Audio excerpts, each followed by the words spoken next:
Assalamualaikum warahmatullahi wabarakatuh. Saya Karmelia dengan NIM 1812595111 dari kelas Internet e-commerce ingin membuat resu mengenai flowchart pada pertemuan 8 dan pertemuan 9. Pertama, saya akan menjelaskan di pertemuan 8.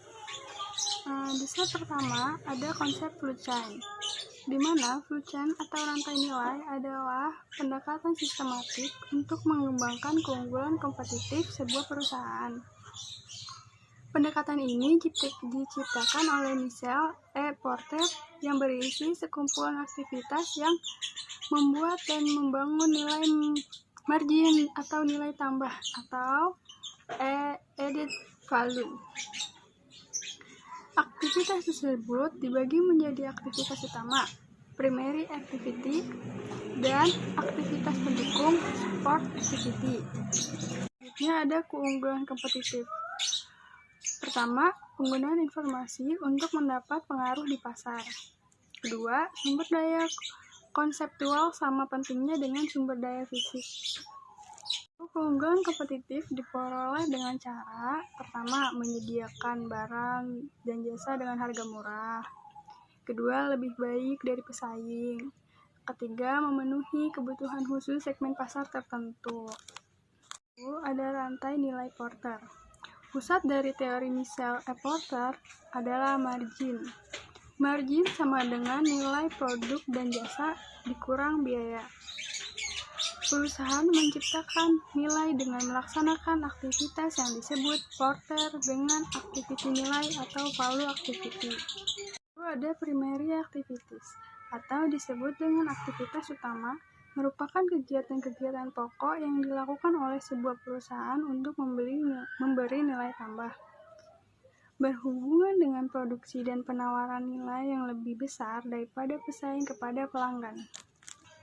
Yang termasuk aktivitas-aktivitas utama adalah pertama, inbound logistik atau logistik utama. Hal-hal yang berhubungan dengan bahan baku atau input material, termasuk kontrol penerimaan, pergudangan, dan persediaan.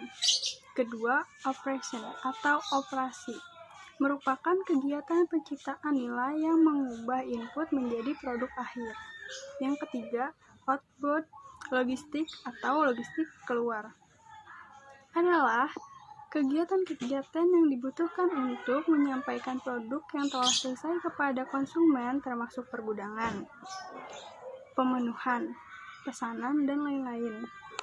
Yang keempat, marketing and sales atau pemasaran dan penjualan, merupakan kegiatan-kegiatan yang berhubungan dengan mendapatkan pembeli untuk membeli produk, termasuk pemilihan jalur, periklanan, penetapan harga, dan lain-lain.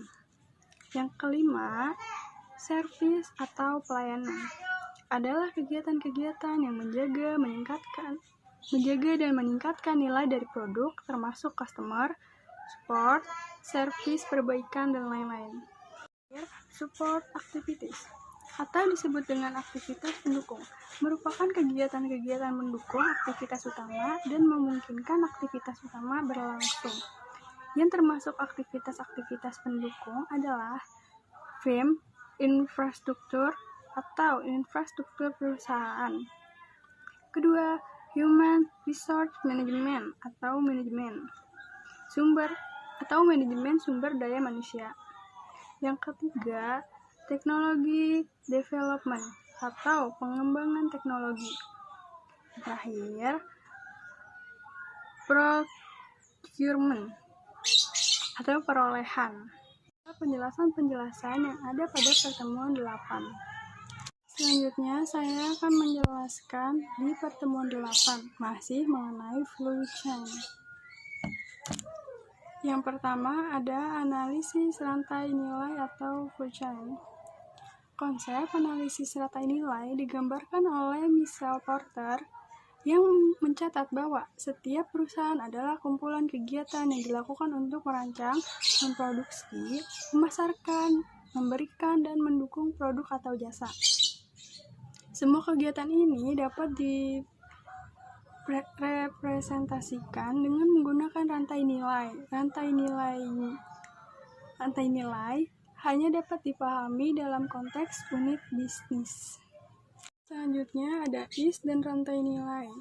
Sistem informasi digunakan untuk mengaktifkan pertukaran informasi yang lebih baik melalui rantai nilai industri. Manfaat yang signifikan dapat diperoleh dari link ditingkatkan.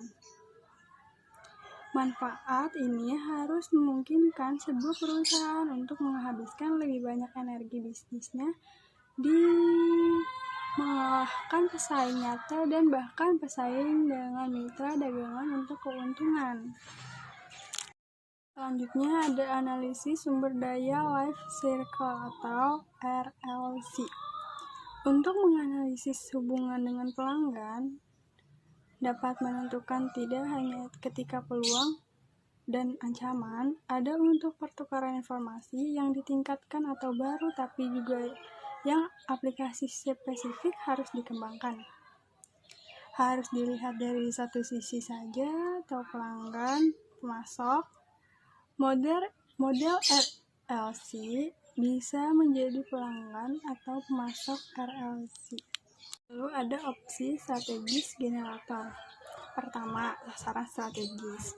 Pemasok, siapapun menyediakan sumber daya penting. Ini mungkin diperlukan untuk bagian mereka baik oleh sifat dari apa yang mereka pasokkan atau kekuatan mereka, atau kemampuan mereka untuk memberikan tekanan pada Anda dan pelanggan lainnya. Pelanggan ini dapat mencakup konsumen serta pelanggan langsung.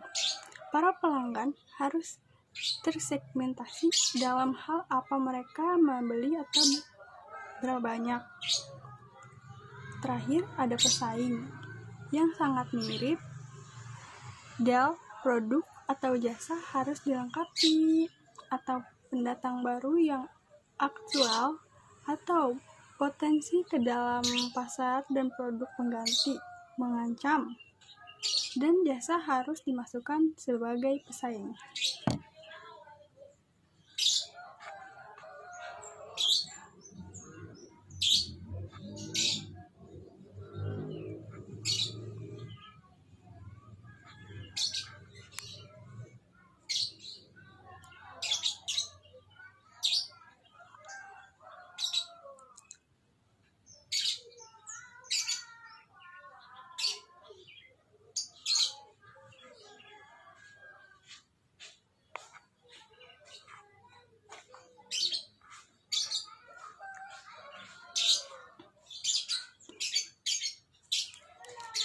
Selanjutnya ada internal rantai nilai.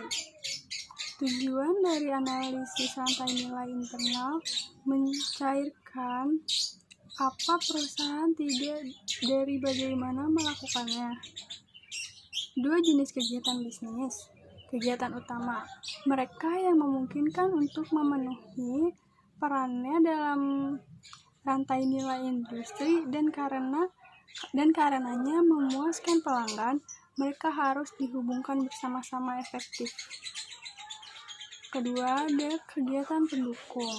Mereka yang diperlukan untuk mengontrol dan mengembangkan bisnis dari waktu ke waktu, dan dengan demikian secara tidak langsung menambah nilai. Pada penjelasan terakhir, ada analisa penggunaan nilai pengetahuan. Tujuan utama adalah untuk mewakili kegiatan utama dalam bisnis dan hubungan mereka dalam hal bagaimana mereka menambahkan nilai sehingga untuk memuaskan pelanggan dan mendapatkan sumber daya dari pemasok. Informasi yang mengalir di seluruh industri dan bagaimana informasi yang penting untuk fungsi industri dan keberhasilan perusahaan di dalamnya dengan menentukan di mana dan kapan informasi yang tersedia, yang telah dan bagaimana itu bisa diperoleh dan berbalik untuk keuntungan atau digunakan untuk melawan perusahaan. Itu adalah penjelasan pada pertemuan 8 dan pertemuan 9 di mata kuliah internet dan e-commerce. Terima kasih. Wassalamualaikum warahmatullahi wabarakatuh.